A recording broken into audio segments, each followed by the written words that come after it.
नमस्कार विद्यार्थी मित्रों, आज हम कक्षा 8 में इकाई 5 दोहे इस इकाई के अभ्यासक्रम के प्रश्नों को पढ़ेंगे और समझेंगे।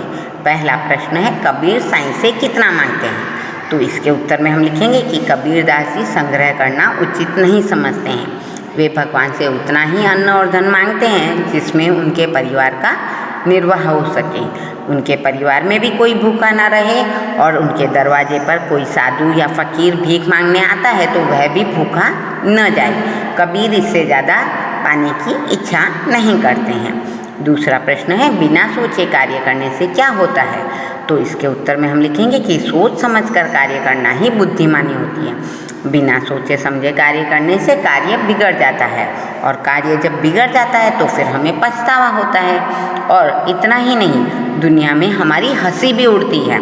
इसी तरह लोग हमें तरह तरह के ताने मारकर हमारा मजाक उड़ाते हैं। इसलिए बिना सोचे समझे कार्य करने वालों को उसका बुरा परिणाम भोगना पड़ता है। प्रश्न 3 हमें कह रहा है, चंदन और भुजंग, इनके उदाहरण से रहीम हमें क्या समझाते हैं? तो रहीमदास जी कहते हैं कि उत्तम स्वभाव वाला जो व्यक्ति है वह बुरे लोगों के साथ भी रहता है तो उनसे कभी भी प्रभावित नहीं होता है। जिस प्रकार चंदन के पेड़ पर भुजंग यानी सांप लिपटे रहते हैं परंतु चंदन में उन सांपों का विष व्याप्त नहीं रहता है, यानी उनके विष का कोई असर नहीं होता। सांपों के साथ रहकर भी चंदन उनके विष से अछूता ही रहता है। तो इस प्रकार चंदन और भुजंग के उदाहरण द्वारा रहीम कहते हैं कि अगर व्यक्ति उत्तम कोटि का है या उत्तम स्वभाव का है तो वह संसार में रहकर भी यहाँ की बुराइयों से अलिप्त यानी अछूता दूर रहता है। प्रश्न 4 कहता है कि रहीम बड़े लोगों की क्या विशेषता बताते हैं? इसके उत्तर में हम लिखेंगे, रहीम कहते हैं कि बड़े लोग कभी अपने मुख से अपनी बड़ाई नहीं करते हैं। वे कभी बड़े बोल नहीं बोलते, बड़ी बड़ी बातों पर अपना बड़प्पन नहीं दिखाते, ये उनका स्वभाव ही नहीं होता है। जिस प्रकार एक हीरा इतना कीमती रत्न होता है कि वह स्वयं अपनी कीमत नहीं बताता है, उसी तरह बड़े लोग कभी अपनी प्रशंसा। प्रश्न 5 कह रहा है, तुलसीदास किसके घर नहीं जाना चाहते? तो इसके उत्तर में हम लिखेंगे कि तुलसीदास अपनेपन की भावना को बहुत महत्व देते हैं। वे कहते हैं कि जिस घर के लोग हमें आया हुआ देखकर खुशी का अनुभव ना करें या उनकी आंखों में हमारे लिए प्रेम न हो या स्नेह की चमक न हो, उस घर में भले ही सोना बरसता हो, हमें वहाँ नहीं जाना चाहिए।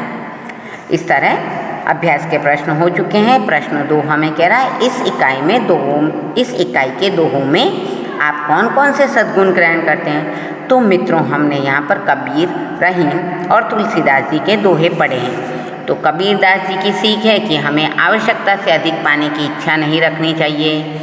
जो भी काम करें सोच समझ कर करें, अपने मुंह से अपनी प्रशंसा नहीं करनी चाहिए, बिना स्वार्थ के सबका भला करना चाहिए।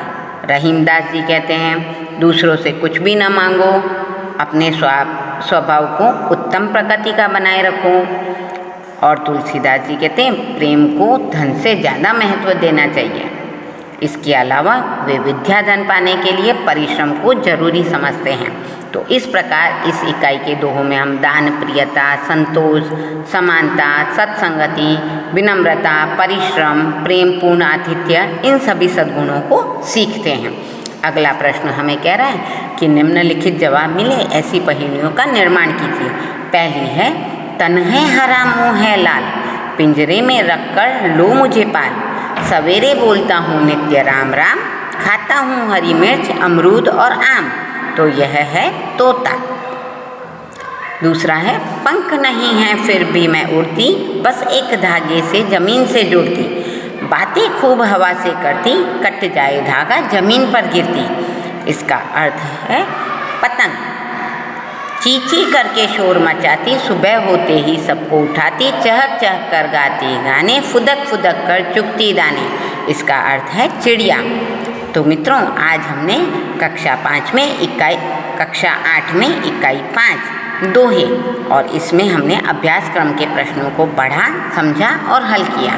धन्यवाद।